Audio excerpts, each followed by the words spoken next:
எபிரேயருக்கு எழுதின நிருபம் 9வது அதிகாரம் 27வது வசனத்தை வாசிக்கிறேன். எபிரேயர் 9:27. ஒரே தரம் மரிப்பதும் பின்பு நியாயத்தீர்ப்படைவதும் மனுஷருக்கு நியமிக்கப்பட்டிருக்கிறபடியே. ஒரே தரம் மரிப்பதும் பின்பு நியாயத்தீர்ப்படைவதும் மனுஷருக்கு நியமிக்கப்பட்டிருக்கிறபடியே. உலகத்திலே காணப்படுகிறதான எல்லா ஜனங்களும் அறிந்து கொள்ள வேண்டியதான ஒரு காரியம்,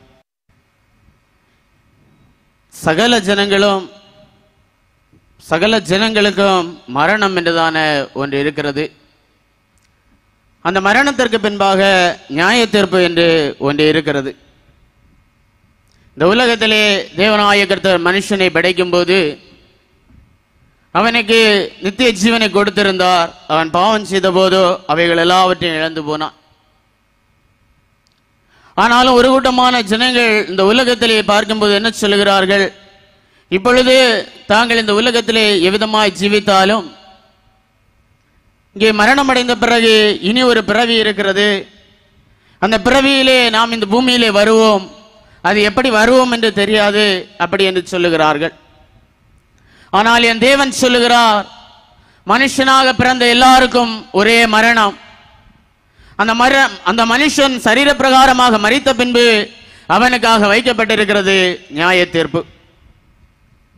இந்த சரீரத்திலே ஒரு மரணம் இருக்கிறது. சரீரத்திற்கு என்றைக்கும் இந்த உலகத்திலே மனுஷன் ஜீவித்திருப்பதற்காக இல்லை. எல்லா மனுஷருக்கும் மரணம் என்று ஒன்று இருக்கிறது. ஆதியாகமம் 3வது அதிகாரம் 19வது வசனத்திலே வேதம் சொல்லுகிறது, ஏதேன் தோட்டத்திலே தேவனாகிய கர்த்தர் மனுஷனை சபித்த போது, நீ மண்ணாக இருக்கிறாய், மண்ணுக்கு திரும்புவாய் என்பதாக சொன்னார் தேவன். இந்த மனுஷனுடைய சரீரம் மண்ணாக காணப்படுகிறது. மனுஷனுடைய சரீரமோ பூமியின் மண்ணினாலே உருவாக்கப்பட்டது. இந்த சரீரம் மரணமடைந்த பிறகு மண்ணிலே புதைக்கப்படுகிறது, மண்ணோடு மண்ணாக போகிறது. வசனத்தை வாசியுங்கள். ஆதியாகமம் 3வது அதிகாரம் 19வது வசனம். நீ பூமியிலிருந்து எடுக்கப்பட்டபடியால் நீ பூமிக்கு திரும்ப மட்டும் உன் முகத்தின் வேர்வையால் ஆகாரம் புசிப்பாய். நீ பூமியிலிருந்து எடுக்கப்பட்டபடியால் பூமிக்கு திரும்ப மட்டும் என்பதாக சொல்லப்பட்டிருக்கிறது. இந்த மனுஷன், ஒவ்வொரு மனுஷனுடைய சரீரமும் மண்ணாக காணப்படுகிறது. இந்த மண்ணான சரீரத்திற்கு மரணம் என்பது நிச்சயமாய் காணப்படுகிறது. இந்த மனுஷன் மரித்து போன பிறகு அந்த மனுஷனை பூமியிலே அடக்கம் பண்ணுகிறார்கள். மண்ணோடு மண்ணாக அந்த சரீரம் மாறி போகிறது. இந்த பூமியிலே மனுஷன் உயிரோடு இருக்கிற நாட்கள் 70 வயது அல்லது 80 வயது என்பதாக வேதமே சொல்லுகிறது.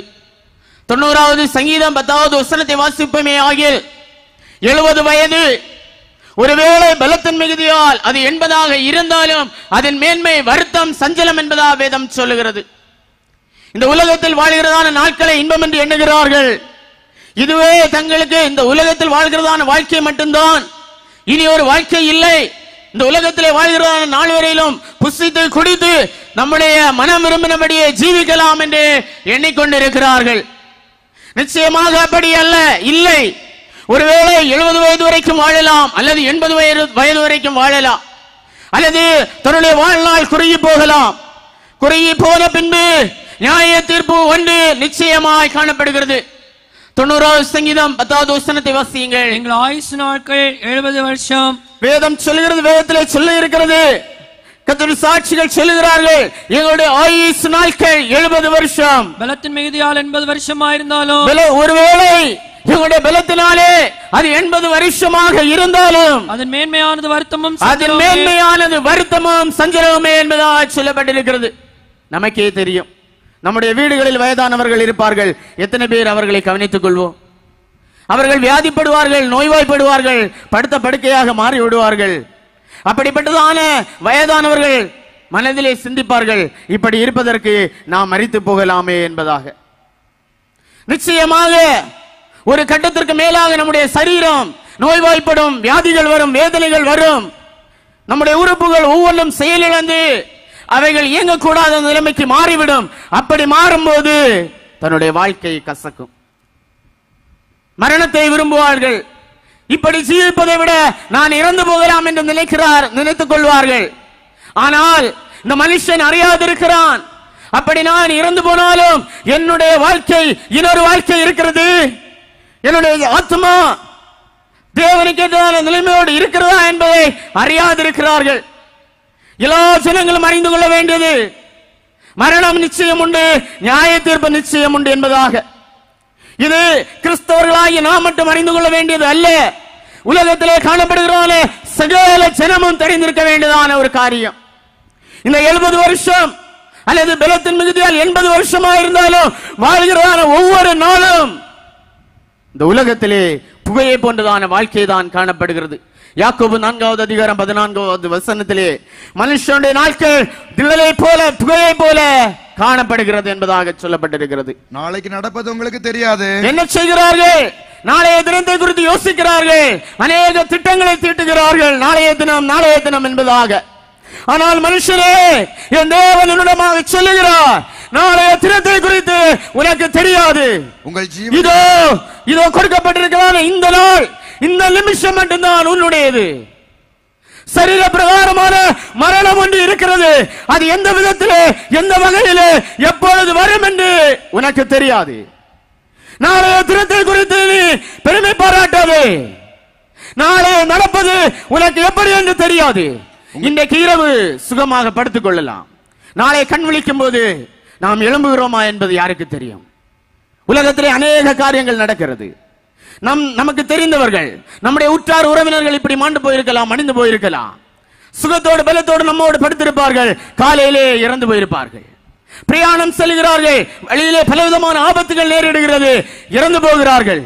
இந்த மனுஷன் உலகத்திலே இதுவரைக்கும் அறியக்கூடாத காரியம் என்ன என்றால், அவருடைய மரண நாளை எந்த ஒரு மனுஷனும் அறிய முடியாது. இன்னொரு காரியம், என் தேவனாகிய கர்த்தருடைய வருகை நாளை குறித்து எந்த ஒரு மனுஷனும் அறிந்து கொள்ளக்கூடாத காரியம் காணப்படுகிறது. ஆகையினால் என்ன சொல்கிறது வேதம்? சொல்கிறது, வாசியுங்கள். நாளைக்கு நடப்பது உங்களுக்கு தெரியாது. நாளைக்கு நடப்பது உங்களுக்கு தெரியாது. உங்கள் ஜீவன் எப்படிப்பட்டது? உங்களுடைய ஜீவன், உங்களுடைய உயிர் எப்படிப்பட்டது? கொஞ்சம் காலம் தோன்றி பின்பு தோன்றாமற் போகிற புகையை போல் இருக்கிறது. பின்பு காணப்படாமல் போகிறதான புகையை போல் இருக்கிறது. வானத்தை அண்ணாந்து பார்த்தால் தெரியும், பகல் நேரங்களில் ஒரு மேகமூட்டம் காணப்படும், அது அப்படியே இந்த இடத்திலிருந்து இன்னொரு இடத்திற்கு அப்படியே மாறி போகிறது. அதே போல்தான் மனுஷனுடைய வாழ்க்கை காலையிலே காணப்படுறான பனிக்கு ஒப்பா இருக்கிறது. இன்னும் வேதம் சொல்லுகிறது, மனுஷனுடைய வாழ்க்கை பகலிலே பூக்கிறது, காலையிலே பூக்கிறதான பூவுக்கு ஒப்பா இருக்கிறது. அதன் மேல் சூரிய ஒளி பட்டவுடனே, வெளிச்சம் பட்டவுடனே அது வாடி போகிறது. மனுஷனுடைய வாழ்நாள் ஒவ்வொன்றும், இதோ இந்த நாளிலும் இந்த இடத்திலே கூடியிருக்கிறதான உங்கள் ஒவ்வொருடைய வாழ்நாளும், ஒவ்வொருடைய வாழ்க்கை, மாம்சிக மண்ணுலக வாழ்க்கையும் இவ்விதமாகவே காணப்படுகிறது. உங்களுடைய ஜீவன் போகிறதான நாள், உங்களுடைய மரண நாள் என்றைக்கென்று உங்களுக்கு தெரியாது. அது புகையை போன்றதாய் காணப்படுகிறது. 2 சாமுவேல் 14வது அதிகாரம் 14வது வசனம் சொல்கிறது, முதல் பாகம், நாம் மரிப்பது நிச்சயம் என்பதாக. 89வது சங்கீதம் 48வது வசனம் சொல்லுகிறது, மரணத்தை காணாமல் உயிரோடு இருப்பவன் யார் என்பதாக வேதம் நம்மிடத்தில் கேட்கிறது. மரணத்தை காணாமல் உயிரோடு இருப்பவன் யார்? எந்த ஒரு மனுஷனாலும் கூடாது. தன்னுடைய சுயத்தினாலே, தன்னுடைய சுயபலத்தினாலே அல்லது தாங்கள் சுயமாக தங்களுடைய சரீரத்தை பேணி காப்பதினாலே நீங்கள் யாரும் இந்த உலகத்திலே ஜீவித்திருக்க போகிறதில்லை. உங்கள் ஒவ்வொருவருக்காக தேவன் ஒரு நாளை குறித்திருக்கிறார். உங்கள் ஒவ்வொருவருக்காக என் தேவன் என்னையும் சேர்த்து எனக்காகவும் நாம் எல்லாருக்காக ஒரு நாளை குறித்திருக்கிறார். அந்த நாளிலே நிச்சயமாக இந்த உலகத்தை விட்டு போக வேண்டியதாக காணப்படுகிறது. பிரசங்கி 8வது அதிகாரம் 8வது வசனம் சொல்லுகிறது, இது ஒரு போர். இந்த போருக்கு இந்த உலகத்திலே காணப்படுகிறான எந்த மனுஷனும் நீங்கி போவதில்லை என்பதாக சொல்லப்பட்டிருக்கிறது. ஆவியை விடாதிருக்கிறதற்கு ஆவியின் மேல் ஒரு மனுஷனுக்கும் அதிகாரம் இல்லை. ஆவியை விடாதிருக்கிறதற்கு ஆவியின் மேல் ஒரு மனுஷனுக்கும் அதிகாரம் இல்லை. மரண நாளின் மேலும் அவனுக்கு அதிகாரம் இல்லை. அந்த போருக்கு நீங்கி போவதும் இல்லை. அந்த போருக்கு அவன் நீங்கி போவதில்லை. மரண நாள் ஒன்று இருக்கிறது, அந்த மரண நாள் அவனுக்கு தெரிகிறதில்லை. அந்த நாளின் மேல் உலகத்திலே காணப்படுகிறான எந்த ஒரு மனுஷனுக்கும் அதிகாரம் இல்லை. வாசித்தோம், ஒரே தரம் மரிப்பதும் பின்பு நியாய தீர்ப்பு அடைவதும் மனுஷன் ஒவ்வொரு மனுஷனுக்கு நியமிக்கப்பட்டிருக்கிறது என்பதாக. அதே பிரகாரமாக வேதம் சொல்லுகிறது, இன்னும் தேவ வசனத்தை கேட்கிறதான மனுஷனே மனுஷியே, ஆவியை விடாதிருக்கிறதற்கு, உன்னுடைய சரீரத்திலே காணப்படுறான ஆவியை விடாதிருக்கிறதற்கு அந்த ஆவியின் மேல் உனக்கு அதிகாரம் இல்லை. மரண நாளின் மேல் உனக்கு அதிகாரம் இல்லை. அந்த நாளை நீ அறிய முடியாது. அந்த நாள் உனக்கு தெரியாது. வரப்போறான அந்த மரண நாளுக்கு நீ நீங்கி போகிறதில்லை. நிச்சயமாக இந்த உலகத்தை விட்டு நாம் சேர்த்து வைத்திருக்கிறதான சொத்து சுகம் ஐஸ்வர்யத்தை விட்டு நாம் நம்முடைய உற்றார் உறவினர்களை விட்டு நிச்சயமாக பிரிந்து போக வேண்டியதான ஒரு நாள் இருக்கிறது. ஆகையினால் என் தேவன் சொல்லுகிறார், பிரசங்கி 12வது அதிகாரம் 7வது வசனத்திலே சொல்லுகிறார், அந்த நாள் உன்னை நெருங்கி வருகிறதற்கு முன்பாக, அந்த நாள் உன்னை பிடிக்கிறதற்கு முன்பாக, இந்த நாளிலே கொடுக்கப்பட்டிருக்கிறதான தேவ இரக்கத்தினாலே, அவருடைய மிகுந்த கிருபையினாலே உனக்காக கொடுக்கப்பட்டிருக்கிறதான இந்த நாளிலே நீ உன்னை சிருஷ்டித்தவராகிய உன் தேவனாய கர்த்தரை நினை என்பதாக வேதம் சொல்லுகிறது. வாசியுங்கள். இவ்விதமாய் மண்ணானது தான் முன்னிருந்த பூமிக்கு திரும்பி, நாம் வாசித்தோம், இந்த சரீரம் மண்ணாக காணப்படுகிறது என்பதாக. நம்முடைய சரீரம் மண்ணாக காணப்படுகிறது. மனித அடக்கம் பண்ணுகிறார்கள், மண்ணிலே அடக்கம் பண்ணுகிறார்கள். இது மண்ணோடு மண்ணாக போக போகிறது. இவ்விதமாக மண்ணிலிருந்து எடுக்கப்பட்டதான இந்த சரீரம் முன்னிருந்ததான இந்த மண்ணுக்கு, இந்த பூமிக்கு திரும்பி போவதற்கு முன்பாக ஆவி தன்னை தந்த தேவனிடத்திற்கு, நம்மிடத்தில் இருக்கிறதான ஆவி யார் தந்தது? தேவனாகிய கர்த்தர் தந்த ஆவி. உன்னதமான தேவன் நாம் இந்த உலகத்திலே வாழ்வதற்காக நமக்குள்ளாக தந்திருக்கிறதான ஆவி, அந்த ஆவி தன்னை தந்ததான தேவனிடத்திற்கு போவதற்கு முன்பாக அவரை உன் வாலிப பிராயத்தில், அவரே இப்பொழுதே நீ நினைத்துக்கொள். இந்த நாட்களிலே நீ அவரை நினைத்துக்கொள். இந்த வேளையிலே உன்னதமான தேவனை நீ நினைத்துக்கொள். என்னையும் இந்த உலகத்தை சிருஷ்டித்தவராகிய மெய்யான தேவன் ஒருவர் இருக்கிறார். அவர் இந்த பூமியிலே வெளிப்பட போகிறார். என்னை கூட்டி சேர்க்க போகிறார். நியாயம் தீர்ப்பு ஒன்று இருக்கிறது. அந்த நாளிலே நான் அவரோடு கூட்டி சேர்க்கப்பட்டு, அவருடைய வலதுபுறத்திலே சேர்க்கப்பட்டு நித்தியமாகிய பாக்கியத்தை நான் சுதமாக்கிக் கொள்ள வேண்டும். அதற்காக என் தேவன் இரக்கமாக இந்த நாளை தந்திருக்கிறார் என்று நீ நினைப்பாயாக. இந்த வேளையிலே அதை குறித்து உணர்ந்து கொள்வாயாக. தேவனே விடுவிக்க வல்லவராய் இருக்கிறார்.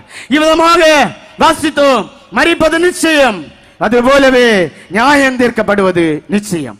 முதல் வாசித்தான வசனத்தை வாசியுங்கள். எபிரேயர் 9வது அதிகாரம் 27வது வசனம். அன்றியும் ஒரே தரம் மரிப்பதும் பின்பு நியாய தீர்ப்படைவதும் மனுஷருக்கு நியமிக்கப்பட்டிருக்கிறபடியே, ஒரே தரம் மரிப்பது, மரித்து போகிறார்கள்.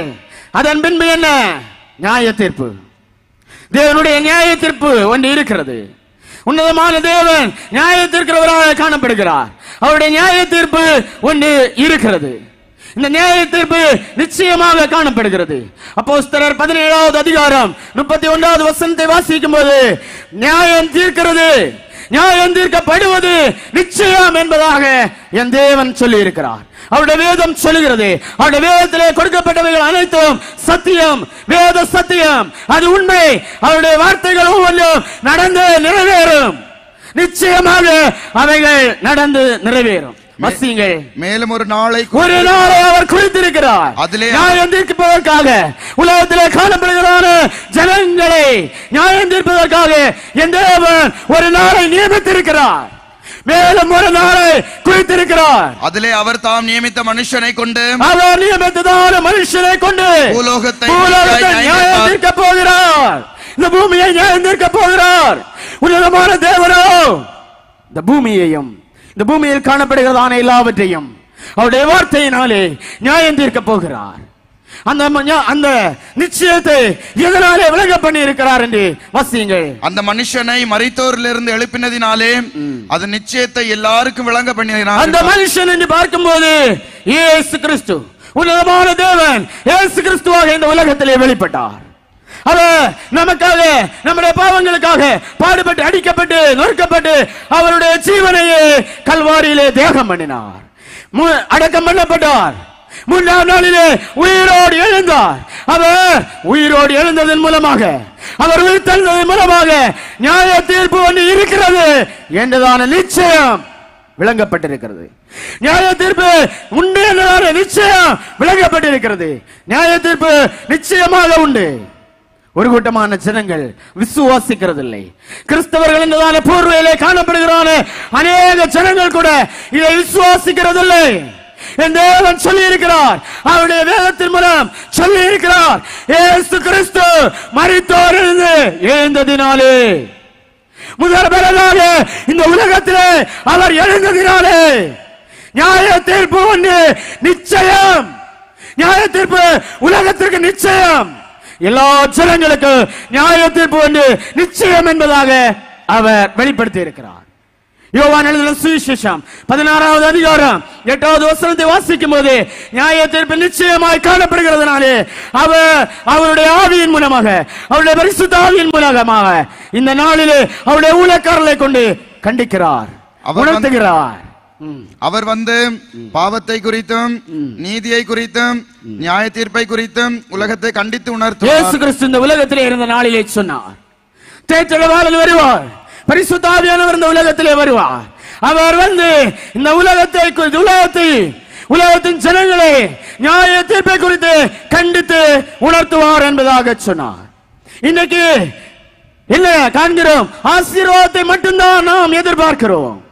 ஆனால் என் தேவனுடைய வார்த்தையின்படி, என் தேவனுடைய வசனத்தின்படி எந்த ஒரு மனுஷனுக்குள்ளாக பரிசுத்த ஆவியானவர் வாசம் பண்ணுகிறாரோ, உன்னதமான தேவன் அவருடைய ஆவியை எந்த மனுஷனுக்கு கொடுத்திருக்கிறாரோ, நிச்சயமாக அந்த மனுஷன் உலகத்தில் உள்ள ஆசீர்வாதங்களை குறித்து மாத்திரமல்ல, நியாய தீர்ப்பை குறித்து நிச்சயமாக கண்டித்து உணர்த்துவான். வேதம் சொல்லுகிறது, உம்முடைய வேதத்தை கொண்டு சிக்ஷித்து போதிக்கிற மனுஷன் பாக்கியவான் என்பதாக.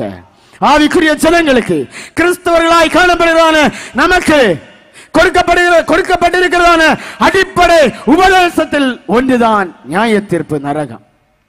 இதையே அறியாமல் நாம் காணப்படுவோமே ஆகில், இதையே விசுவாசியாமல் உலகத்திலே ஜனங்கள் காணப்படுவார்களே ஆகில் எப்படி ஆசீர்வதிக்கப்பட முடியும்? அநேகர் சொல்லுகிறார்கள் உலக பிரகாரமான ஆசீர்வாதத்தை குறித்து மாத்திரம். என் தேவன் ஆசீர்வதிக்கிறவர் தான், என் தேவன் ஆசீர்வதிக்கிறவர் தான். ஆனால் பாவத்தோடு காணப்படுவதான ஜனத்தை அவர் வெறுக்கிறவராக காணப்படுகிறார்.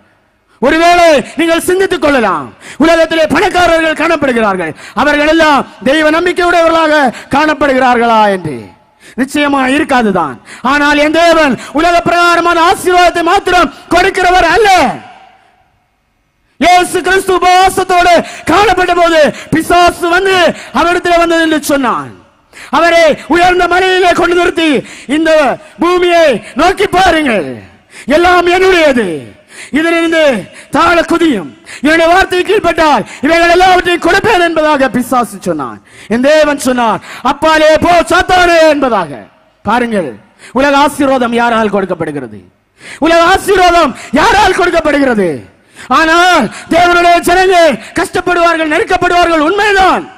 ஆனாலும் அவர்கள் தேவபக்தியாக இந்த உலகத்திலே ஜீவிக்கிறதன் மூலம் மேன்மையான மகிமையான ஒரு பாக்கியம் நிச்சயமாக உலகத்திலே காணப்படுகிறது.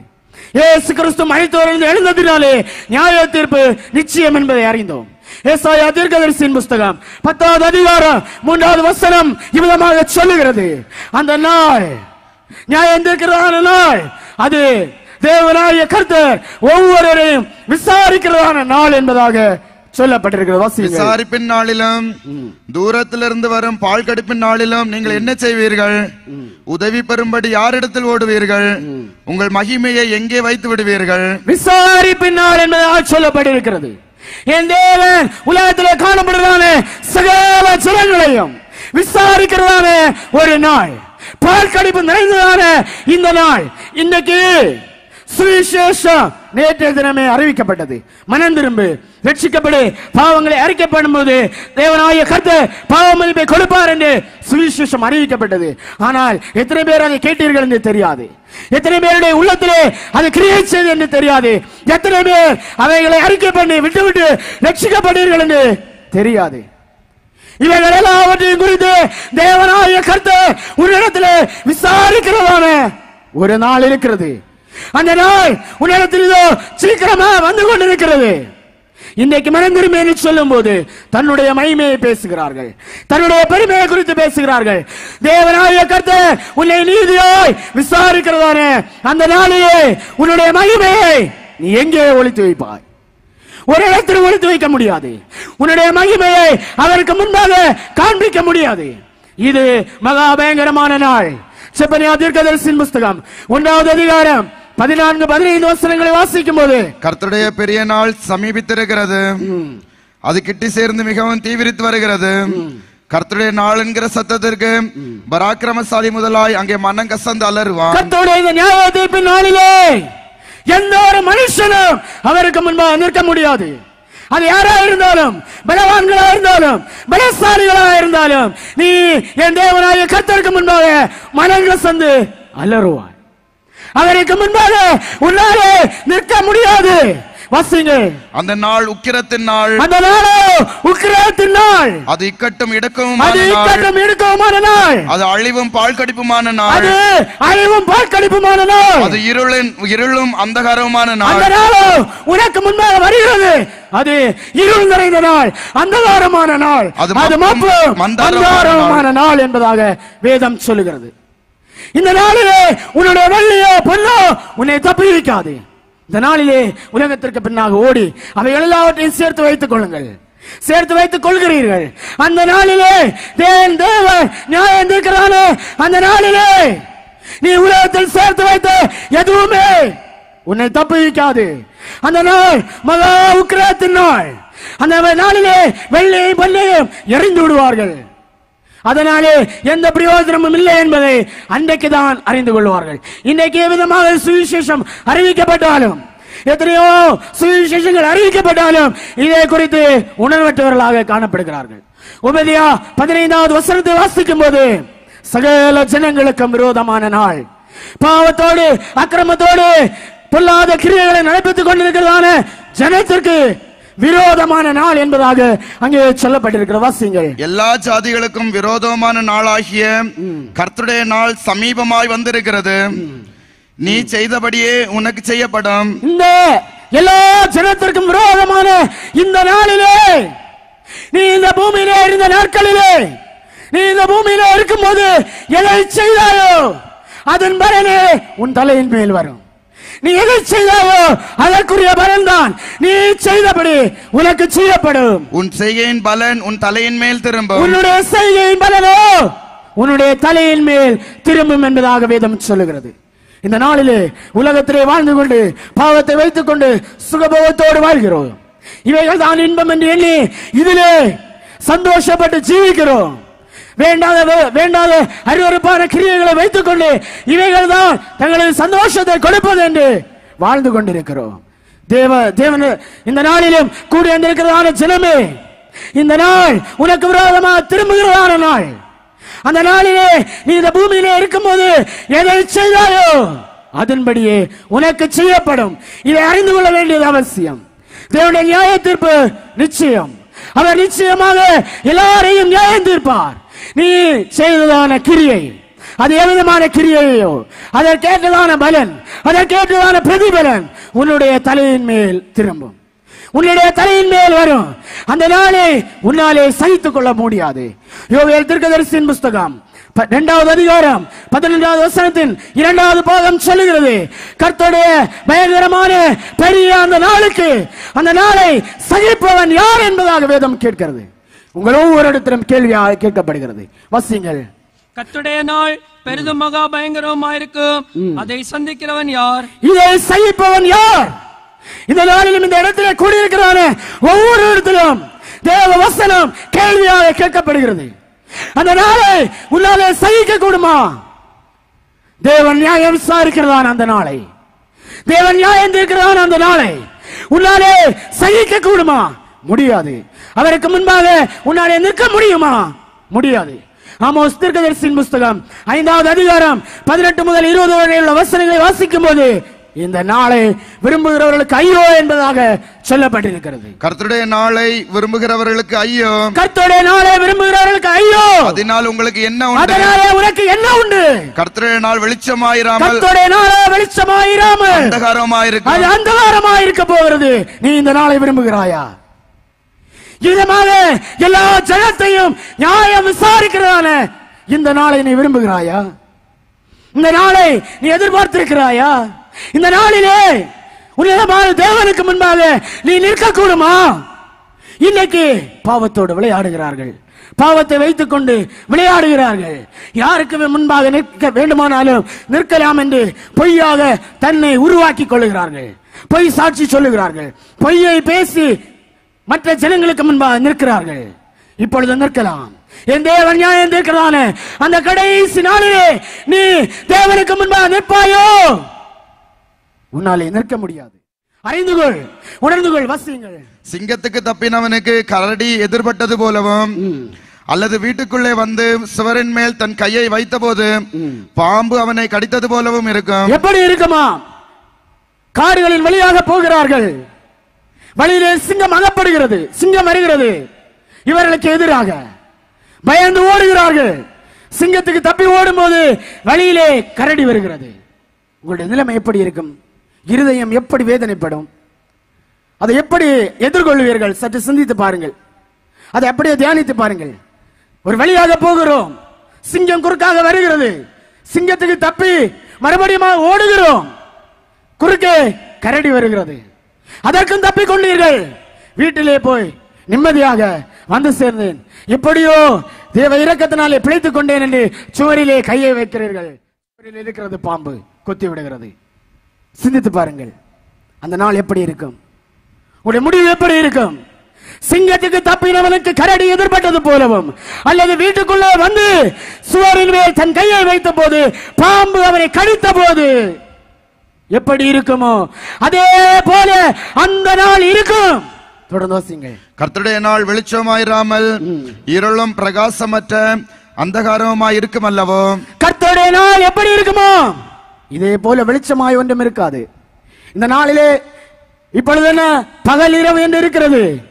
தேவ சமூகத்தும் அங்க நியாயத்திற்பின் சிங்காசனத்திற்கு முன்பாக போய் நிற்கும் போது, நியாயம் தீர்க்கப்படும் போது, அந்த நாள் உனக்கு வெளிச்சத்தும் தெரியாது, ஒன்னும் தெரியாது.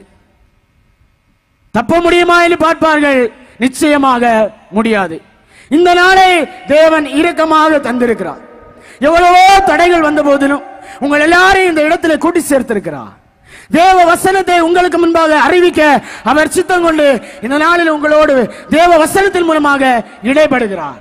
இதை குறித்ததான எண்ணம் சிந்தனை உங்களுக்கு இருக்கிறதா? இல்லாவிட்டால் என் தேவன் உங்களை நியாயம் தீர்ப்பார். அவர் எப்படி நியாயம் தீர்ப்பார்?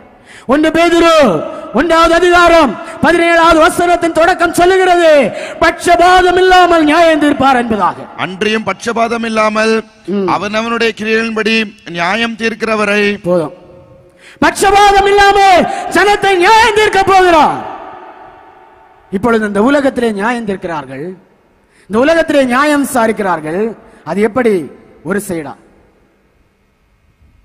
எங்கே மெஜாரிட்டி இருக்கிறதோ அதன் பக்கமாக நியாயத்தை திருப்பி விடுகிறார்கள், பணபலத்தின் பக்கமாக திருப்பி விடுகிறார்கள்.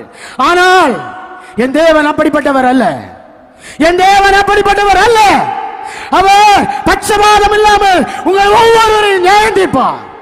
அவரிடத்தில் பெரியவர் என்று சிறியவர் என்று இல்லை, ஐஸ்வர்யவான் ஏழை என்று இல்லை, பணக்காரர்கள் என்று இல்லை, எல்லாரையும் பட்சபாதம் இல்லாமல் அவர் நியாயம் தீர்க்கிறவராக காணப்படுகிறார். அவர் பட்சபாதம் இல்லாதவராக நியாயம் தீர்க்கிறார். ஏசாயா தீர்க்கதரிசியின் புத்தகம் 11வது அதிகாரம் 3வது வசனம் இப்படியாக சொல்லுகிறது, என் தேவன் தன்னுடைய கண் கண்டபடி தீர்ப்பு செய்யாமல், தம்முடைய காது கேட்டபடி செய்யாமல், நீதியாக விசாரித்து அவர் நியாயம் தீர்ப்பை கொடுக்க போகிறார். அவர் தமது கண் கண்டபடி நியாயம் தீர்க்காமலும், அவரோ தமது கண் கண்டபடி நியாயம் தீர்க்காமலும், தமது காது கேட்டபடி தீர்ப்பு செய்யாமலும், தமது காது கேட்டபடி தீர்ப்பு செய்யாமலும், நீதியின்படி ஏழைகளை நியாயம் விசாரித்து. போதும். எப்படி? தன்னுடைய கண் கண்டபடி அவர் நியாயம் தீர்ப்பு செய்கிறதில்லை, தன்னுடைய காது கேட்கிறபடி அவர் நியாயம் தீர்ப்பு செய்கிறதில்லை. உங்களை ஒவ்வொருவரையும் பார்த்து கொண்டிருக்கிறார். என் தேவன் மேலே வானத்திலே இருந்து உங்கள் ஒவ்வொருவரையும் பார்த்து கொண்டிருக்கிறார். இந்த நாளில் இந்த இடத்தில் கூடியிருக்கிறீர்கள். உங்களுடைய சரீரம் ஒருவேளை இந்த இடத்தில் இருக்கலாம், இருதயமோ நாளைய தினத்தை குறித்து சிந்திக்கலாம், அல்லது தங்களுக்கு வேண்டியதான வேற எதையாவது சிந்தித்துக் கொண்டிருக்கலாம். அறிந்து கொள்ளுங்கள், கண் கண்டபடி தேவன் நியாயம் தீர்க்கிறவர் அல்ல, காது கேட்டபடி அவர் தீர்ப்பு செய்கிறவர் அல்ல, புஸ்தகங்களிலே எழுதப்படுகிறது. நீ நடப்பிக்கிறதான ஒவ்வொரு கிரியைகளும், நீ செய்கிறதான ஒவ்வொரு காரியங்களும் எழுதப்படுகிறது. அவை எழுதப்பட்டவைகளின்படியே உன்னதமான தேவன் உன்னை நியாயம் தீர்க்க அவர் அதிகாரமுடையவராக காணப்படுகிறார். வாசிங்கள் அந்த வசனத்தை மறுபடியும். ஏசாயா 11:3 இரண்டாவது கர்த்த அவர் தமது கண் கண்டபடி நியாயம் தீர்க்காமலும், கண் கண்டபடி நியாயம் தீர்ப்பு செய்யாமலும், தமது காது கேட்டபடி தீர்ப்பு செய்யாமலும், தம்முடைய காது கேட்டபடி தீர்ப்பு செய்யாமலும் இருக்கிறார். இந்த உலகத்திலே இப்பொழுது தீர்ப்பு கண் கண்டபடி காது கேட்டபடி இருக்கிறது. ஆனால் தேவனுடைய நியாயாசனத்திற்கு முன்பாக கூட்டி சேர்க்கப்படும் போது அவர் அப்படி தீர்க்கிறவர் அல்ல. 98வது சங்கீதம் 9வது வசனம் சொல்லுகிறது, நிதானத்தோடு நியாயம் தீர்ப்பார், சத்தியத்தோடு நியாயம் தீர்ப்பார். ஒவ்வொருவரையும் அவர் நியாயம் விசாரித்துதான் அவர் அனுப்ப போகிறார். அவர் பூமியை நியாயம் தீர்க்க வருகிறார். பூலோகத்தை நீதியோடும். எப்படி நியாயம் தீர்ப்பார்? நீதியோடும். ஜனங்களை நிதானத்தோடும் நியாயம் தீர்க்கிறார். நீதியோடும் நிதானத்தோடும் நியாயம் தீர்க்கிறவராக காணப்படுகிறார். என் தேவனிடத்திலே அநீதி இல்லை. அவர் இந்த உலகத்திலே வந்தபோது அநீதியாக தீர்க்கப்பட்டு பலியாக ஒப்பு கொடுக்கப்பட்டார். ஆனாலும் அவர் இனி நியாயம் தீர்க்க போகிறார். அவருடைய நியாய தீர்ப்பிலே அநீதி காணப்படுவதில்லை. அவரோ இதோ எல்லா ஜனத்தையும் நீதியாக நியாயம் தீர்க்க போகிறார். 96வது சங்கீதம் 13வது வசனம் சொல்லுகிறது, சத்தியத்தோடு நியாயம் தீர்ப்பார். அவர் வருகிறார். அவர் பூமியை நியாயம் தீர்க்க வருகிறார். அவர் பூலோகத்தை நீதியோடும் ஜனங்களை சத்தியத்தோடும் நியாயம் தீர்ப்பார். பாருங்கள், அவருடைய கண் கண்டபடி அல்ல, காது கேட்டபடி அல்ல, அவருடைய சத்தியத்தின்படியே நியாயம் தீர்க்கிறார். அவருடைய சத்தியம் தான் என்ன? அவருடைய சத்தியம் என்ன? தேவனுடைய வேத வசனம், தேவனுடைய வேத சத்தியம். அவருடைய பரிசுத்த வேதாகமத்திலே அவருடைய சத்தியங்கள் கொடுக்கப்பட்டிருக்கிறது. அந்த சத்தியங்கள் உங்கள் முன்பாக இதோ பேசப்படுகிறது. நிச்சயம் நியாய தீர்ப்பு, நிச்சயம் நியாய தீர்ப்பு நிச்சயமாக காணப்படுகிறது. அது சத்தியம். அவருடைய வசனங்கள் ஒவ்வொன்றும் சத்தியம், அவருடைய வார்த்தைகள் ஒவ்வொன்றும் சத்தியம். அந்த வார்த்தைகளை நீங்கள் விசுவாசியாவிட்டால் இந்த வார்த்தைகளின்படியே நியாயம் தீர்க்கப்படுவீர்கள். யோவான் 12வது அதிகாரம் 48வது வசனத்தின் கடைசி பாகத்தை வாசிக்கும் போது தேவன் அவருடைய வார்த்தைகளின்படியே உங்களை நியாயம் தீர்க்க போகிறார். நான் சொன்ன வசனமே அவனை கடைசி நாளில் நியாயம் தீர்க்கும். தேவன் சொன்னதான வசனம் இதோ இந்த இடத்திலே காணப்பட்டுக் கொண்டு நீங்கள் கேட்கிறீர்களே, இந்த சத்தியமே, இந்த வேதமே உங்களை நியாயம் தீர்க்கும். அறிந்து கொள்ளுங்கள், நியாய தீர்ப்பை குறித்ததான ஒரு பயம் தேவை. கர்த்தருடைய சாட்சிகள் சொல்லுகிறார்கள், உம்முடைய நியாய தீர்ப்புக்கு நான் பயப்படுகிறேன். அவைகளை நினைக்கும் போது என்னுடைய உடம்புகள் சிலிர்க்கிறது, எனக்கு பயம் உண்டாகிறது என்பதாக இன்றைக்கு கேட்கிறார்கள். இதெல்லாம் உண்மையா? அறிவு கட்ட மனுஷனே, அறிந்து கொள், என் தேவன் மனிதர் அல்ல. நியாய தீர்ப்பு நிச்சயம், நரகம் நிச்சயம். அவர் அவருடைய வார்த்தையில் மாற்றமில்லாதவர்.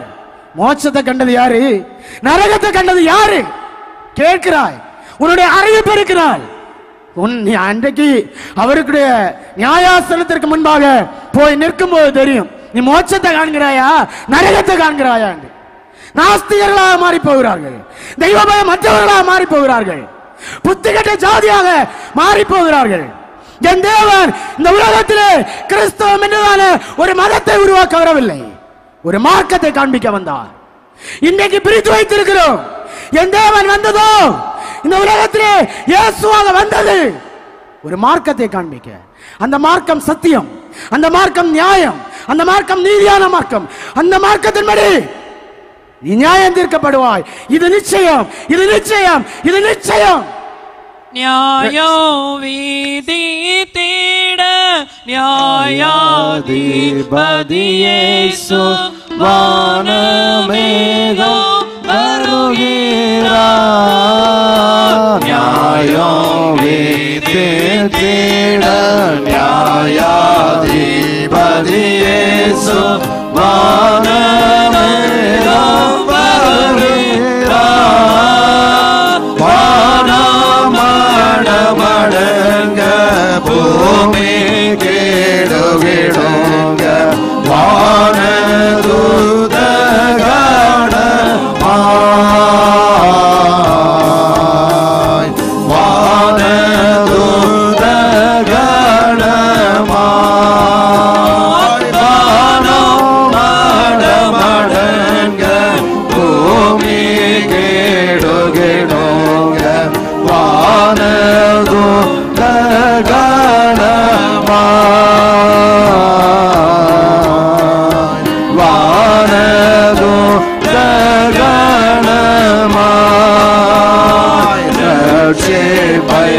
தள்ளின துஷ்டரை சிக்ஷிக்க ரட்சக பட்டயமாரட்சிமை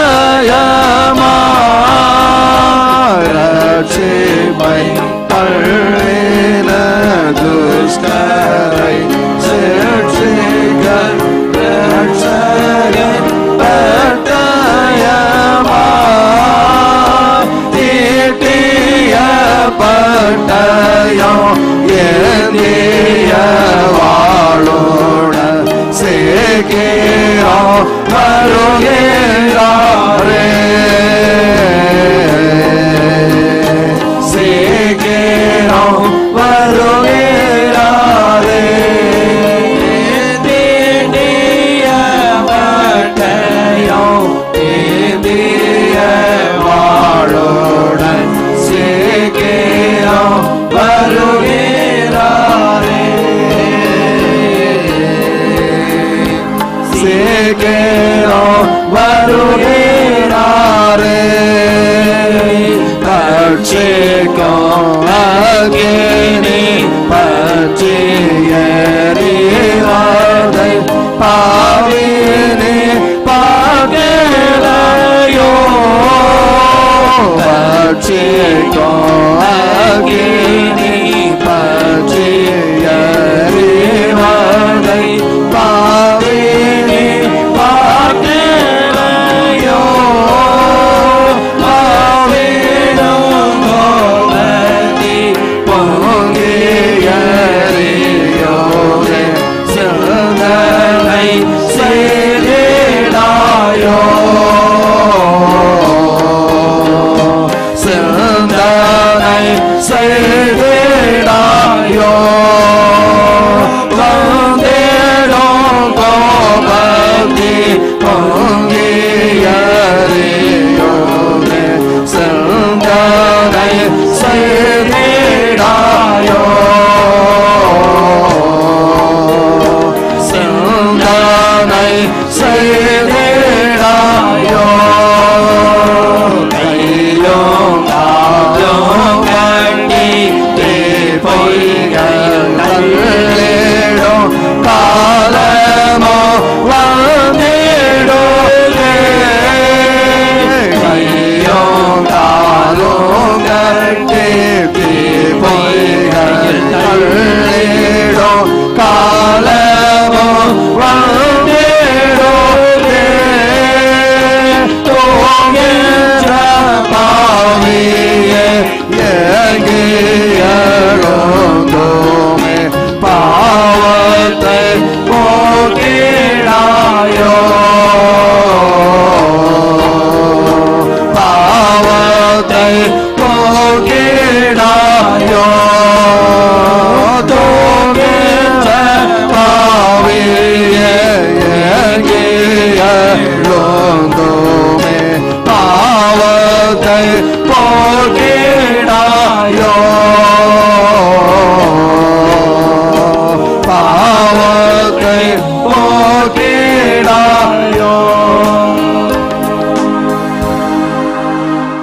அல்லேலூயா அல்லேலூயா அல்லேலூயா விதமாக நிச்சயமாக நியாய தீர்ப்பு ஒன்று இருக்கிறது. இந்த நியாய தீர்ப்பின் நாள் மகா பயங்கரமான நாளாக காணப்படுகிறது. அந்த நாளிலே தேவனுக்கு முன்பாக நிற்க முடியாது. அவருடைய கோபத்திற்கு முன்பாக, அவருடைய உக்கிர கோபத்திற்கு முன்பாக எந்த ஒரு மனுஷனாலும் நிற்க முடியாது. 2 கொரிந்தியர் 5வது அதிகாரம் 10வது வசனத்தை வாசிக்கும் போது அங்கே சொல்லப்பட்டிருக்கிறது, ஏனென்றால் சரீரத்தில் அவனவன் செய்த நன்மைக்காவது தீமைக்காவது தக்க பலனை அடையும்படிக்கு நாம் எல்லாரும் கிறிஸ்துவின் நியாயாசனத்திற்கு முன்பாக வெளிப்பட வேண்டும். எல்லாரும் கிறிஸ்துவின் நியாயாசனத்திற்கு முன்பாக வெளிப்பட வேண்டியது இருக்கிறது. அது நீ நன்மை செய்திருந்தாலும் சரி, தீமை செய்திருந்தாலும் சரி, நீ நிச்சயமாக அந்த தேவனுடைய அந்த நாளிலே, தேவன் நியாயம் தீர்க்கிறான் அந்த நாளிலே அவருடைய நியாயாசனத்திற்கு முன்பாக நீ நிற்க வேண்டும் என்பதாக பரிசுத்தமாக இந்த உலகத்திலே வாழ்ந்து போனதான சாட்சிகள் சொல்லுகிறார்கள். அவருடைய பரிசுத்த ஆவியினாலே எழுதி அறிவித்திருக்கிறார்கள். இவைகளை குறித்ததான பயம் தங்களுக்கு தேவை. அநேகர் சொல்லுகிறார்கள், நீங்கள் நியாய தீர்ப்பை சொல்லி நரகத்தை சொல்லி எங்களை பயமுறுத்துகிறீர்கள் என்று. குறிப்பாக வாலிப வயது உள்ளவர்கள், அது ஆண்களானாலும் சரி பெண்களானாலும் சரி, நிச்சயமாக சொல்லுகிறோம், எங்களுக்கு யாரையும் பயமுறுத்த வேண்டிய அவசியம் இல்லை. உங்களை பயமுறுத்தி எங்களுக்கு ஒன்று கிடைக்க போகிறது இல்லை. என் தேவன் சொல்லி இருக்கிறார். அவர் இந்த உலகத்திலே வந்த போதும் சொன்னார். மத்தேயு சுவிசேஷம் 25வது அதிகாரத்திலே சொல்லப்பட்டிருக்கிறது. அவர் அவருடைய சொந்த வாயினாலே சொன்னார். என் இயேசு இவ்விதமாக சொல்லி இருக்கிறார். வாசியுங்கள். மத்தேயு எழுதின சுவிசேஷம் 25வது அதிகாரம் 31வது வசனம் முதல். அன்றைய மனுஷகுமார் தமது மகிமை பொருந்தினவராய் சகல பரிசுத்த தூதரோடு கூட வரும்போது தமது மகிமையுள்ள சிங்காசனத்தை மீட்டிருப்பார். இந்த உலகத்திலே இயேசு கிறிஸ்துவை வெளிப்படையான என்னுடைய மெய்யான தேவன் நியாய தீர்ப்பின் சிங்காசனத்திலே வீற்றிருப்பார். இன்றைக்கு கேட்கிறீர்கள், யார் நியாயம் தீர்க்கிறது? எப்படி நியாயம் தீர்ப்பு? பயமுறுத்துகிறீர்கள். இல்லை இல்லை, இயேசு சொன்னார். அவரே மெய்யான தேவன். அவருடைய திரு வாயினாலே சொன்னார். அவருடைய பரிசுத்த வாயினாலே சொன்னார். போய் பேசுகிறவர் என் தேவன் அல்ல. உங்களை பயமுறுத்துகிறவர் என் தேவன் அல்ல. அவர் அவருடைய வாயினாலே சொன்னார். ஜனமே, மனுஷகுமாரன் தம்முடைய வல்லமையுள்ள சிங்காசனத்திலே வீற்றிருப்பார். அப்பொழுது நீங்கள் எனக்கு முன்பாக, அந்த நியாயாசனத்திற்கு முன்பாக, என்னோடு எனக்கு முன்பாக எல்லாரும் வந்து நிற்பீர்கள். வாசியங்கள் தொடர்ந்து. அப்பொழுது சகல ஜனங்களும் அவருக்கு முன்பாக சேர்க்கப்படுவார்கள். அப்பொழுது சகல ஜனங்களும், உலகத்திலே காணப்படுகிறான எல்லா ஜனங்களும் இயேசு கிறிஸ்துவின் அந்த கூடி சேர்க்கிறான வருகை நாளிலே உயிரோடு இருக்கிறவர்களும் சரி, மரித்து போனவர்களும் சரி, எல்லா ஜனங்களும் அவருக்கு முன்பாக சேர்க்கப்படுவார்கள். அப்பொழுது அவர் ஜனங்களை பிரிப்பார். மேய்ப்பர், உலகத்திலே மேய்ப்பர்கள் காணப்படுகிறார்கள். மந்தையை மேய்க்கிறார்கள், ஆடுகளை வளர்க்கிறார்கள்.